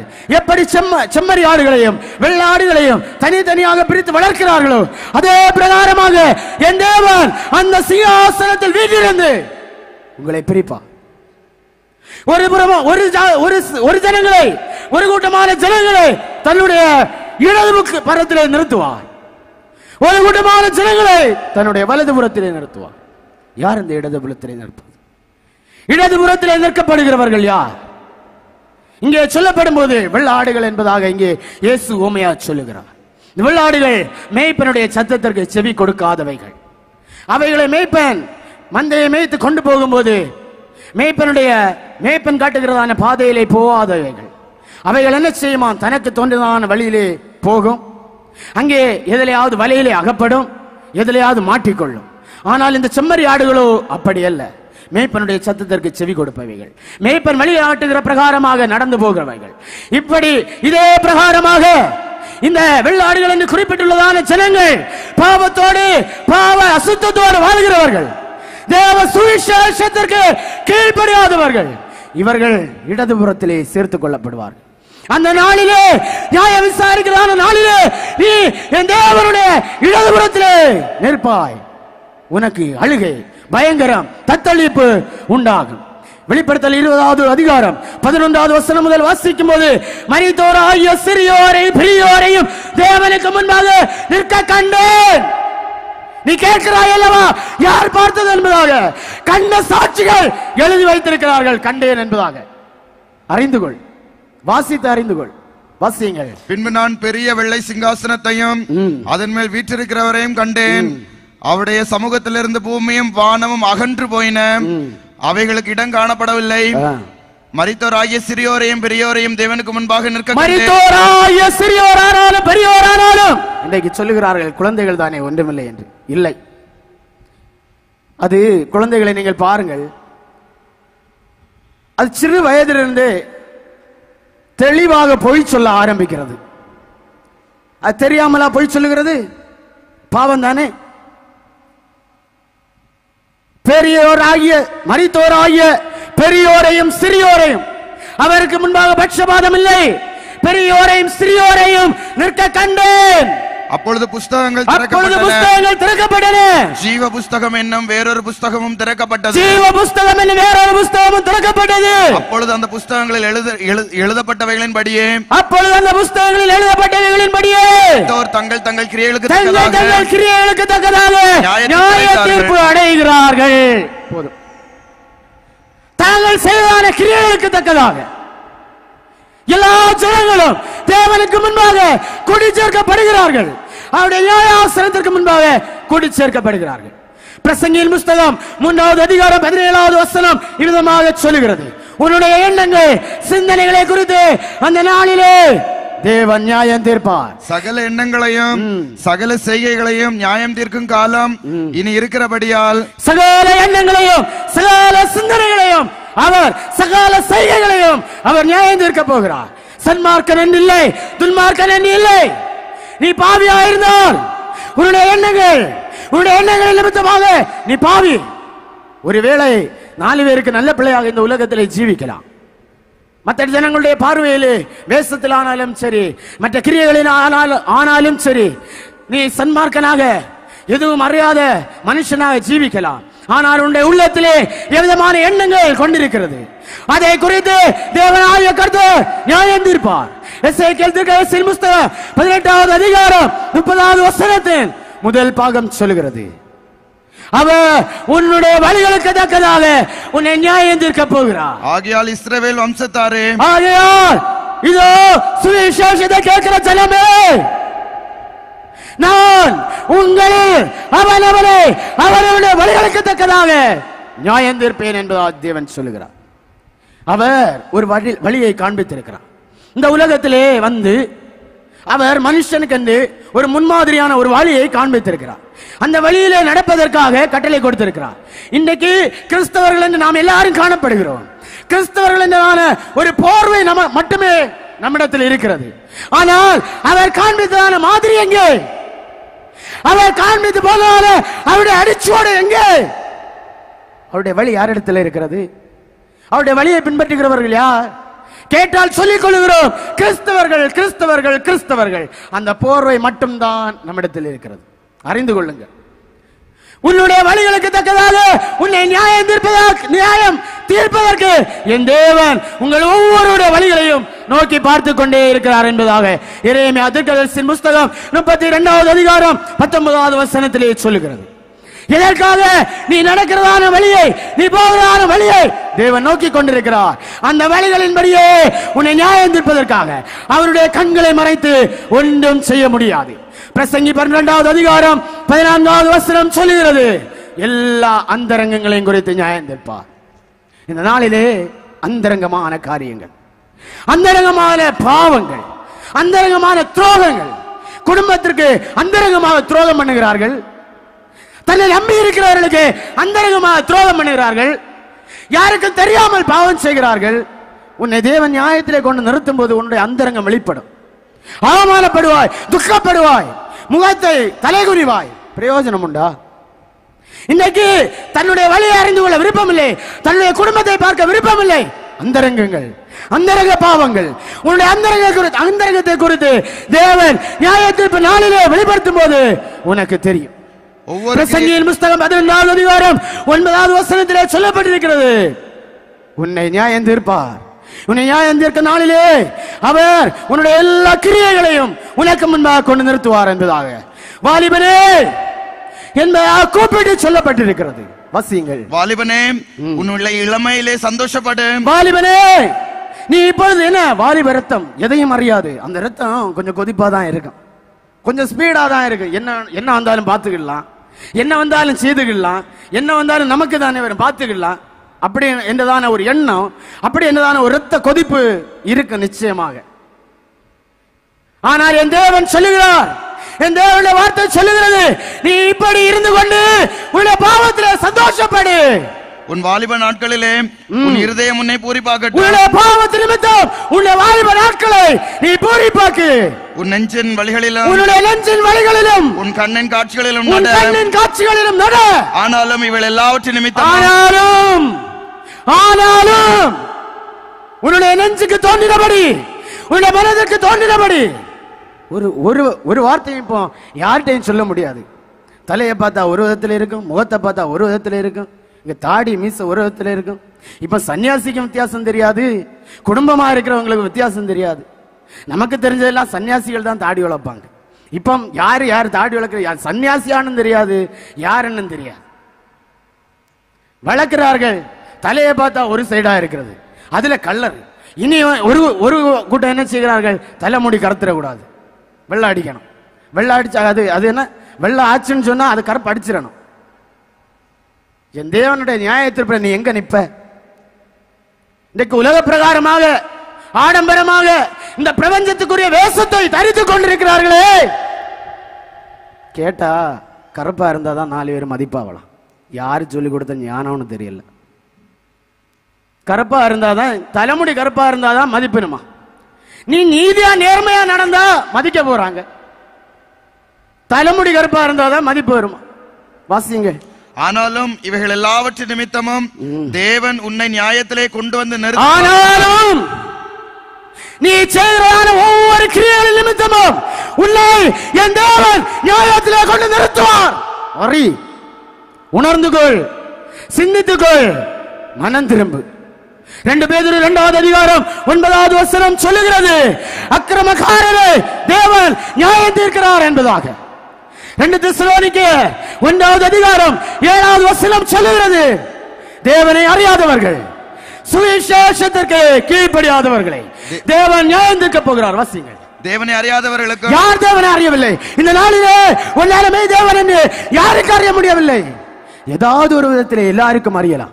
யாரும் சாக்கு போக்கு சொல்ல முடியாது, நான் அறியவில்லை, மெய்யான வழி எது என்று நான் அறியவில்லை, எனக்கு அறிய முடியவில்லை என்று எந்த மனுஷனும் சாக்கு போக்கு சொல்ல முடியாது. தேவனை அறியாதவர்களுக்கும் நம்முடைய கர்த்தராகிய இயேசு கிறிஸ்துவின் சுவிசேஷத்திற்கு கீழ்ப்படியாதவர்களுக்கும் நீதியுள்ள ஆக்கினையை செலுத்தும்படிக்கு நீதியுள்ள ஆக்கினை உனக்கு உண்டு. இந்த சுவிசேஷம் யாருடையது? இந்த சுவிசேஷம் யாருடையது? கர்த்தருடைய சாட்சிகள் சொல்லுகிறார்கள், இது தேவனுடைய சுவிசேஷம். உலக ஞானம் கிடையாது, உலக ஞானத்தினால் படித்தவைகள் கிடையாது. தேவனாலே கற்று இந்த நாளிலும் பரிசுத்த வேதாகமம் மூலம் உங்களுக்காக கொடுக்கப்பட்டிருக்கிறது. அறிந்து கொள்ளுங்கள், இவைகள் எல்லாமே சத்தியம், இவைகள் சத்தியம். இவைகளின் மூலம் தேவன் உங்களை நியாயம் தீர்ப்பார். நீ சுவிசேஷத்திற்கு கீழ்ப்படிய மனம் இல்லாமல் காணப்பட்டுக் கொண்டிருக்கிறார். ரோமர் கழுத்த நிருபம் 2வது அதிகாரம் 1-3 வரை உள்ள வசனங்களை வாசிக்கும் போது, மற்றவர்களை குற்றவாளிகளாக தீர்க்கிற நீ நியாயம் தீர்க்கப்பட போகிறாய். ஆகையால் மற்றவர்களை குற்றவாளிகளாக தீர்க்கிறவனே, நீ யாரானாலும் சரி, போக்கு சொல்ல உனக்கு இடமில்லை, போக்கு சொல்வதற்கு உனக்கு இடமில்லை. நீ குற்றமாக தீர்க்கிறவைகள் எவைகளோ? காரணம் என்ன? நீ மற்றவர்களை குற்றவாளிகளாக சொல்லுகிறையே. இன்றைக்கு அநேகருடைய உள்ளத்திலே காணப்படுகிறது, கிறிஸ்தவர்கள் என்ற போர்வையிலே காணப்படுகிறான ஜனங்களுடைய உள்ளத்திலே காணப்படுகிற பிரதானமான ஒன்று எல்லாரையும் குற்றம் பிடிக்கிறது. எல்லாரையும் குற்றம் பிடிக்கிறது. தான் மெய், தான் நீதி, தான் என்ன பெஸ்ட். அடா மனுஷனே, என் தேவன் வேதத்திலே சொல்லுகிறார், நீ மற்றவரை குற்றவாளியா தீர்க்கிறாயே, ஆனால் நீயோ அதை செய்கிறபடியால் உனக்கு நீதியுள்ள ஆக்கினை, உனக்கு நீதியுள்ள தண்டனை, நியாய தீர்ப்பு உனக்கு உண்டு. வாசியுங்கள். அவைகளை நீயே செய்கிறபடியால், அவைகளை நீயே செய்கிறபடியால் நீ மற்றவர்களை குறித்து சொல்லுகிற தீர்ப்பினாலே உன்னை தானே குற்றவாளியாக தீர்க்கிறாய். மற்றவர்களை குற்றவாளியாக தீர்க்கிறாய், அதை நீயே செய்கிறாய், அதன் மூலம் நீ குற்றவாளியாக தீர்க்கப்பட்டுக் கொண்டிருக்கிறாய். இப்படிப்பட்டவைகளை செய்கிறவர்களுக்கு தேவனுடைய நியாய தீர்ப்பு சத்தியத்தின்படியே இருக்கிறது என்று அறிந்திருக்கிறோம். போதும். இப்படிப்பட்டவைகளை செய்கிறவர்களுக்கு தேவனுடைய நியாய தீர்ப்பு சத்தியத்தின்படி இருக்கிறது என்பதாக வேதம் சொல்லுகிறது. இன்னும் இயேசு சொன்னார், காரணம் இல்லாமல் தன் சகோதரனை கோபப்படுத்துகிறவனுக்கு நியாய தீர்ப்பு என்பதாக. யாக்கோபு 2:13 சொல்லுகிறது, இரக்கம் இல்லாதவனுக்கு நியாய தீர்ப்பு. இன்றைக்கு இரக்கம் என்பதை உலகத்தில் பார்க்க முடியவில்லை. தன்னுடைய அண்டை வீட்டுக்காரர்களை சிநேகிக்க முடியவில்லை, தன்னுடைய அண்டை வீட்டுக்காரர்களுக்கு உதவி செய்ய முடியவில்லை. இரக்கம் என்பதே இல்லை. இன்னும் இயேசு சொன்னார், நீ பேசும் வீணான வார்த்தைகளை குறித்து நியாய தீர்ப்பு நாளிலே கணக்கு ஒப்புவிக்க வேண்டும் என்பதாக. இந்த நாளிலே பாருங்கள், ஒவ்வொரு மனுஷனானாலும் மனுஷியானாலும் நீங்கள் ஒரு நாள் எவ்வளவு வார்த்தைகள் பேசுகிறீர்கள்? அநேகருக்கு வாயெல்லாம் சும்மாவே இருக்காது. கதை பேசுறதுக்காகவே வீடு வீடா போவாங்க. வீடுகளில் இருக்க முடியாது. எவ்வளவு வார்த்தைகள் பேசுகிறீர்கள். கிறிஸ்தவர்கள் என்ற போர்வையிலே காணப்படுகிறதான ஜனங்கள், உங்களுடைய வாயிலிருந்து வருகிறதான வார்த்தை தேவனுக்கு பிரியமுள்ளதாக காணப்படுகிறதா? தேவன் விரும்புகிறபடி காணப்படுகிறதா? இல்லாவிட்டால் அந்த வீணான வார்த்தைகள் ஒவ்வொன்றையும் குறித்து தேவன் நியாயம் தீர்ப்பார். இன்னும் 1 சாமுவேல் 3வது அதிகாரம் 13வது வசனத்தை வாசிக்கும் போது அங்கே ஏலி நியாயம் தீர்க்கப்பட்டதை குறித்து சொல்லப்பட்டிருக்கு. அவன் குமாரன் தங்கள் மேல் சாபத்தை வர காரணம் என்ன? தன்னுடைய பிள்ளைகளை கண்டிக்காதது நிமித்தம், தன்னுடைய பிள்ளைகளை ஒழுங்கான முறையிலே வளர்க்க முடியாதது நிமித்தம் ஏலி நியாய தீர்ப்பு. ஏலிக்கு மட்டுமல்ல, ஏலியின் குடும்பத்தார் எல்லாருக்கும் நியாய தீர்ப்பு. நியாயாதிபதியாக காணப்பட்டவன் ஏலி. எந்த பாவமும் இல்லை, நீதியாக நியாயம் தீர்த்து விசாரணை செய்தவர். ஆனால் தன்னுடைய குமாரனை, தன்னுடைய மகனை ஒழுங்காக வளர்க்க, தன்னுடைய குமாரர்களை ஒழுங்காக வளர்க்க முடியவில்லை, விட்டுவிட்டார். அவர்கள் செய்த பாவத்தை கண்டிக்கவில்லை. இன்றைக்கு நீங்கள் இருக்கிறீர்கள், எத்தனை பேர் பெரியவர்கள் இருக்கிறீர்கள்? உங்கள் பிள்ளைகள் எத்தனை பேர் உங்களிடத்தில் இருக்கிறார்கள்? உங்கள் பக்கத்திலே பிள்ளைகள் இருக்கிறார்களா? உங்களுடைய சொல்லுக்கு கீழ்ப்படுகிறார்களா? கீழ்ப்படிய வைக்க முடிகிறதா? அவர்கள் கேட்கிறது போல் செய்கிறீர்கள். அவர்கள் எதை விரும்பினாலும் வாங்கி கொடுக்கிறீர்கள். அவன் போய் எங்கேயாவது முட்டிட்டுதுன்னு சாகுது. இன்றைக்கு உலகம் என்ன? அழிந்து போகிறதான கலாச்சாரம் ரொம்ப மோசமான நிலைமையிலே காணப்படுகிறார்கள். யார் கண்டிக்கிறது? யார்? பெற்றோர்கள் கண்டிக்கிறார்களா? பிள்ளைகளை ஒழுங்காக வளர்க்கிறார்களா? வாசிங்கள் அந்த வசனத்தை. அவன் குமாரர் தங்கள் மேல் சாபத்தை வர பண்ணுகிறதை அவன் அறிந்திருந்தும் பாவம் செய்கிறதை, தன்னுடைய பிள்ளைகள் பாவம் செய்கிறதை அவன் அறிந்திருந்தும் அவர்களை அடக்காமற் போன பாவத்தின் நிமித்தம், தன்னுடைய பிள்ளைகளை கண்டிக்காதது தங்களுக்கு பாவமாக முடியும். நான் சொல்லவில்லை, என் தேவன் சொல்லுகிறார். என் தேவனுடைய வசனம் சொல்லுகிறது, என் தேவனுடைய வார்த்தை சொல்லுகிறது. அவன் பிள்ளைகளை அடக்காமல் போன பாவத்தின் நிமித்தம் என்றும் நீங்காத நியாய தீர்ப்பு. உலகத்திலே நியாயம் தீர்க்கப்பட்டார்கள், குடும்பமே அழிக்கப்பட்டது. இன்னும் என்றும் நீங்காத நியாய தீர்ப்பு உண்டு. நியாய தீர்ப்பின் சிங்காசனத்துக்கு முன்பாக மனுஷகுமாரனாய் இயேசு கிறிஸ்து இருக்கும்போது வந்து நிற்பார்கள், நியாயம் தீர்க்கப்படுவார்கள். அறிந்து கொள்ளுங்கள், நியாயம் தீர்க்கப்பட்டு என்ன செய்யப்படும்? இந்த உலகத்திலே கூலி வேலை செய்கிறார்கள், வேலைகள் செய்கிறார்கள், பலவிதமான வேலைகள் செய்கிறார்கள், சம்பளம் கிடைக்கிறது, கூலியை பெற்றுக் கொள்கிறார்கள். நீ பாவம் செய்ததான கூலி, நீ பாவத்தை நடப்பித்ததான கூலி, தீமையான காரியங்களை நடப்பித்ததான கூலியை நியாயம் தீர்த்து அந்த கூலியை தேவன் உனக்கு தருவார். ரோமருக்கு எழுதின நிருபம் 6வது அதிகாரம் 23வது வசனம் விதமாக சொல்லுகிறது, பாவத்தின் சம்பளம் மரணம். இது எந்த மரணம்? சரீர பிரகாரமான மரணம் கிடையாது. இரண்டாம் மரணமாகிய அக்கினியின் கந்தம் எழுகிறதான கடல். இவர்கள் யார்? இயேசு கிறிஸ்து ஜனங்களை பிரித்து வைக்கும் போது இடது பக்கத்திலே நின்றவர்கள். மத்திய எழுதின சுவிசேஷம் 25வது அதிகாரம் 41வது வசனத்திலே சொல்லப்பட்டிருக்கிறது, இயேசு கிறிஸ்து மனுஷகுமாரனாகிய தேவன் இவர்களை பார்த்து அழைப்பார், சபிக்கப்பட்டவர்களே. அப்பொழுது இடது பக்கத்தில் நிற்கிறவர்களை பார்த்து அவர், சபிக்கப்பட்டவர்களே, என்னை விட்டு பிசாசுக்காகவும் அவன் தூதர்களுக்காகவும் ஆயத்தம் பண்ணப்பட்டிருக்கிற நித்திய அக்கினியிலே பொங்கல். சபிக்கப்பட்டவர்களே, என் வார்த்தையை கீழ்ப்படியாத ஜனமே, சுவிசேஷத்திற்கு கீழ்ப்படியாதவர்களே, போங்கள், நித்திய அக்கினியிலே பொங்கல், நித்திய அக்கினியிலே பொங்கல் என்பதாக தள்ளிவிடுவார். 2 தெசலோனிக்கேயர் 1வது அதிகாரம் 10வது வசனத்தை வாசிக்கும் போது அப்பொழுது இவர்கள் புறப்பட்டு போவார், தேவ சமூகத்தை விட்டு தள்ளப்பட்டு போவார்கள். வாசிங்க.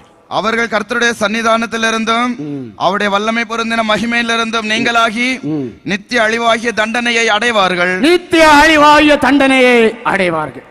கையும் காலும் கட்டி நரகத்திலே தள்ளப்படுவார்கள். நரகமோ மகா பயங்கரமான வேதனைக்குரிய இடம். நியாயம் தீர்க்கப்பட்டு அந்த நித்திய அழிவாகிய நரகத்திலே தள்ளப்பட போகிறீர்கள். அதுவோ மகா பயங்கரமான வேதனைக்குரிய இடம். ஒருவேளை கேட்கலாம், நீங்கள் உலகத்திலே இத்தனையோ கோடி ஜனங்கள் இருக்கிறார்கள், இவர்கள் எல்லாருக்கும் நரகத்திலே இடம் கிடைக்குமா? ஏன்னா அந்த குறுக்கு புத்தி, அந்த அறிவு பெருக்கு மிஞ்சி போய் இப்ப என்ன சிந்திக்கணும்னு தெரியல, என்ன என்னன்னு தெரியல. மிஞ்சி மிஞ்சி மிஞ்சி எங்கேயோ போய் சீரழிந்து கொண்டே காணப்படுகிறது. ஏசாயா தீர்க்கதரிசியின் புஸ்தகம் 5வது அதிகாரம் 14வது வசனம் சொல்லுகிறது, அது பாதாளம், அந்த நரகம் என்று மட்டில்லாமல் தன்னுடைய வாயை விரிவாக்கி கொண்டு அது நிமித்தம் பாதாளம் அந்த பாதாளம் திருப்தி ஆவதில்லை என்று நீதிமொழிகளின் புஸ்தகம் சொல்லுகிறது. வாசியுங்கள் 5:14 ஏசாயா. அது நிமித்தம் பாதாளம் தன்னை விரிவாக்கி, அது நிமித்தம் பாதாளம் தன்னை விரிவாக்கி தன் வாயை ஆவென்று மட்டில்லாமல் தன்னுடைய வாய் நரகம் எப்படி காணப்படும்? மட்டில்லாமல் திறந்து காணப்படும். போங்கள், இன்றைக்கு உலக பிரகாரமான வாழ்க்கை தானே வேண்டும், இந்த உலகத்துக்குரியவைகள் தானே வேண்டும், இந்த உலக வேஷம் தானே வேண்டும். சுவிசேஷம் உங்களுக்கு ஏறாது, தெய்வ பக்தி வராது, தெய்வ நம்பிக்கை வராது. போங்கள், எல்லாருக்கும் திறந்திருக்கு, தாராளமான இடம் இருக்கு. அது நிமித்த பாதாளம் தன்னை விரிவாக்கி தன் வாயை ஆவென்று மட்டில்லாமல் திறந்து அவர்கள் மகிமையும் அவர்கள் திரள் கூட்டமும் அவர்கள் ஆடம்பரமும் அவர்கள் கலிகூறுகளும் அதற்குள் இறங்கி போவார்கள், அதற்குள்ளே இறங்கி போவார்கள். மத்திய எழுதின சுவிசேஷம் 3வது அதிகாரம் 12வது வசனம் சொல்லுகிறது, அங்கே அணைந்து போகாத அக்கினி, நரகத்தில் என்ன காணப்படும்? அக்கினி. அந்த அக்கினியோ என்னென்னைக்கும் அணைந்து போகிறதில்லை. மார்க்கு எழுதின சுவிசேஷம் 9வது அதிகாரம் 44வது வசனம் சொல்லுகிறது, அங்கே புழுக்கள் காணப்படும், அந்த புழுக்கள் சாவதில்லை. வாசியுங்கள். அங்கே அவர்கள் புழு சாவாமலும் அக்கினி அவியாமலும் இருக்கும். அங்கே நரகத்திலே புழு காணப்படுகிறது, அந்த புழு சாவதில்லை. இன்றைக்கு தன்னுடைய சரீரத்தை எப்படி எப்படியோ வெண்மையாக்குகிறார்கள், கலராக்குகிறார்கள், என்னென்னமோ பூசுகிறார்கள், என்னென்னமோ ஆவதற்காக. தெரியாது, அவர்களுக்கு தான் தெரியும். ஆனால் நீ நரகத்தில் தள்ளப்படும் போது அங்க வந்து யாரு சாயம் பூசி தரது? புழு ஓட்டை எடுக்கும் சரீரத்தை, அந்த அக்கினி உள்ள போய் சாயம் பூசும், சோப்பு அடிச்சு சூப்பரா இருக்கும், பார்த்துட்டு அழகா இருக்கலாம், நல்ல செவா இருக்கணும். அங்கே புழு சாவாமலும் அக்கினி அணையாமல் காணப்படும். ஓலமிடுவாய், புலம்புவாய், அழுவாய். நிச்சயமாக இரக்கம் கிடைக்க போகிறதில்லை, நிச்சயமாக உனக்கு இரக்கம் கிடைக்க போகிறதில்லை. அங்கே அக்கினி கந்தகம் எரிகிறதுனாலே புகை காடாக காணப்படும். அங்கே எப்படி காணப்படும்? வெளிச்சம் இராது, இருளாக காணப்படும். அங்கே இரவும் பகலும் சதா காலங்களிலும் வேதனை. வெளிப்படுத்தல் 20:11 சொல்லுகிறது, இரவும் பகலும் சதா காலங்களிலும் அங்கே வாதிக்கப்படுவார்கள். லூக்கா 6வது அதிகாரம் 23வது வசனத்திலே இயேசு இந்த உலகத்தில் இந்த நாளிலே ஒரு காரியத்தை சொன்னார், ஐஸ்வர்யவான் லாசரை குறித்து. அங்கே பார்க்கும்போது அந்த ஐஸ்வர்யவான் பாதாளத்திலே தள்ளப்பட்டு சொல்லுகிறான், வேதனை உள்ள இடம். பாருங்கள், வேதனை உள்ள இடம். இன்றைக்கு கேட்கிறார்கள், நரகம் யாருக்கு? நரகத்தை கண்டது யாரு? அது எப்படிப்பட்ட இடம்னு அறிந்து கொள்ளுங்கள். நிச்சயமாக அதிக ஆக்கினைக்குள்ளாவீர்கள். இது வேதனை நிறைந்த இடம். தொடர்ந்து வாசிக்கும் போது தண்ணீர் கிடைக்காது, அலறுவார்கள், புலம்புவார்கள், பற்களை இறுக்க கடித்துக் கொள்வார்கள். நிச்சயமாக பிரயோஜனம் இல்லை. இன்னும் நியாயம் எதிர்க்கப்பட்டு யார் யார் இந்த நரகத்திலே தள்ளப்படுவார்கள்? வெளிப்படுத்தல் 21:8 சொல்லுகிறது, பயப்படுகிறவர்கள், அவிசுவாசிகள், அருவருப்பானவர்கள், கொலைபாதகர்கள், விபச்சாரக்காரர்கள், சூரியக்காரர்கள், விக்கிரக ஆராதனைக்காரர்கள், பொய்யர். இவர்கள் எல்லாரும் யார்? கிறிஸ்தவர்கள் என்றதான போர்வேலை இருக்கிறதான நானும் கிறிஸ்தவன், நானும் கிறிஸ்தவன், நானும் கிறிஸ்தவன் என்று சொல்லிக் கொள்ளுகிறவர்கள் பயப்படுகிறார்கள். தேவனுடைய வழியிலே ஜீவிக்க, அவர் காண்பித்த மார்க்கத்தின் வழியிலே ஜீவிக்க பயப்படுகிறார்கள், அவிசுவாசம் கொள்ளுகிறார்கள், அருவருப்பானவைகளை செய்கிறார்கள், கொலைபாதகர்களாக காணப்படுகிறார்கள்.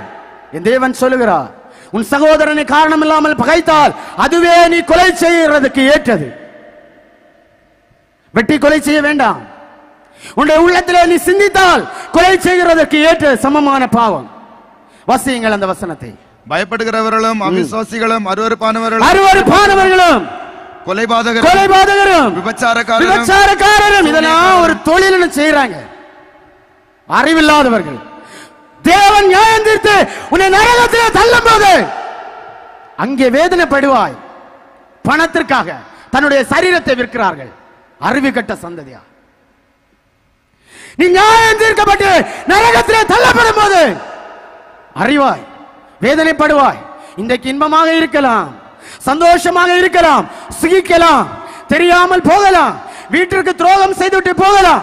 இன்றைக்கு குடும்பங்களிலே சந்தேகம். காரணம் என்ன? இதுதான். வேலைக்கு போகிறதான புருஷன் மீது சந்தேகம், வீட்டில் இருக்கிறதான மனைவி மீது சந்தேகம். நிம்மதியாக எந்த குடும்பமாவது இருக்கிறதா? சந்தேகம். பயப்படுகிறவர்களும் அவிசுவாசிகளும் அருவருப்பானவர்களும் கொலைபாதகரும் விபச்சாரக்காரரும் சூரியக்காரரும் விக்கிரக ஆராதனைக்காரரும். என் தேவனுடைய வேதம் சொல்லுகிறது, நீ இயேசு கிறிஸ்துவை அல்லாமல், உன்னை உருவாக்கின தேவனை அல்லாமல் வேறு எதையாவது உன்னுடைய இருதயத்திலே முதலிடம் கொடுத்தால் அது விக்கிரகம். அது நீ செய்கிறதான விக்கிரக ஆராதனை உனக்கு நரகம். பொய்யர் ஒரு பொய் பேசி எதையோ சாதிக்கிறார்கள். இப்போ என்ன உலகத்தின் வார்த்தை என்ன? உலகத்தின் வாக்கியம் என்ன? ஒரு நல்ல காரியம் நடப்பதற்கு பொய் பேசலாம், பிரச்சனை இல்லைன்னு. உன் பொய் பேசி நடக்கிறது நல்ல காரியம் தானா? உன்கிட்ட பொய் இருக்குன்னா நீ நல்ல காரியம் தானே செய்வ? பொய்யர் அனைவரும் பொய் சாட்சிக்காரர்களாக காணப்படுகிறார்கள். அனைவரும் நரகத்திலே தள்ளப்படுவார்கள். உபாகமம் 18வது அதிகாரம் 10வது வசனம் முதல் 12வது வரை உள்ள வசனங்களை வாசிக்கும் போது அங்கே ஒரு சில ஜனங்களை குறித்து வேதம் சொல்லுகிறது. அருவருப்பானவர்கள் என்பது வசியங்கள்.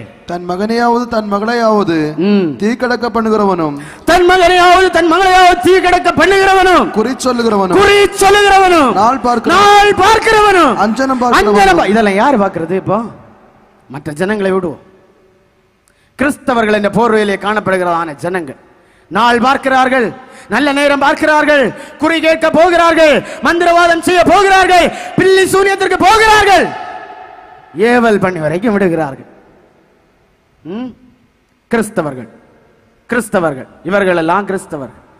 உன்னை தேவன் சொல்லுகிறார், நீ அவருடைய பார்வையிலே அருவருப்பானவன் என்பதாக. குறி சொல்லுகிறவர்களும், நாள் பார்க்கிறவர்களும், அஞ்சனம் பார்க்கிறவர்களும், சூரியக்காரனும், வசியங்கள், மந்திரவாதியும் சன்னத்துக்காரனும், மாயவத்தைக்காரனும், செத்தவர்களிடத்தில் குறி கேட்கிறவனும் எல்லாரும் அருவருப்பானவர்.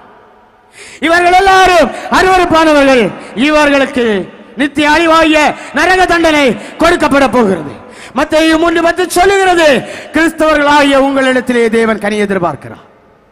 நீ உன்னை சுற்றி காணப்படுகிறான ஜனங்களிடத்திலே கனி கொடுக்கிற அனுபவத்தோடு காணப்பட வேண்டும். இப்பொழுதே கொடரியானது மரங்களின் வேர் அருகே வைக்கப்பட்டிருக்கிறது.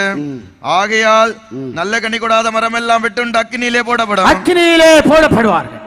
கிறிஸ்தவர்கள் என்று சொல்லிக்கொண்டு பிரயோஜனமற்றவர்களாக வாழ்கிறவர்கள் அக்கினியிலே போடப்படுவார்கள்.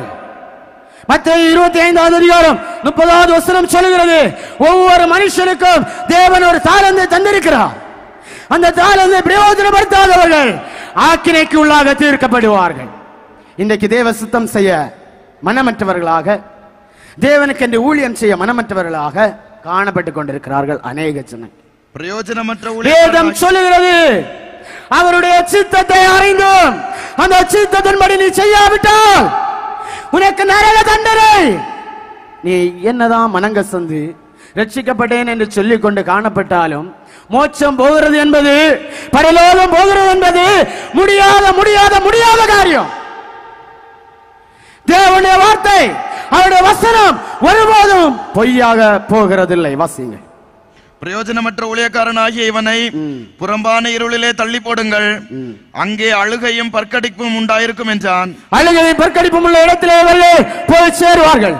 வெளிப்படுத்தல் 20வது அதிகாரம் 15வது வசனம் சொல்லுகிறது, ஜீவ புஸ்தகத்தில் பெயர் இல்லாதவன் நரகத்திலே தள்ளப்பட்டான் என்பதாக. சங்கீதம் 9:17 சொல்லுகிறது, தேவனை மறந்தவர்களும் துன்மார்க்கரும் தேவனை மறந்தவர்களும் நரகத்திலே தள்ளப்படுகிறார்கள் என்பதாக.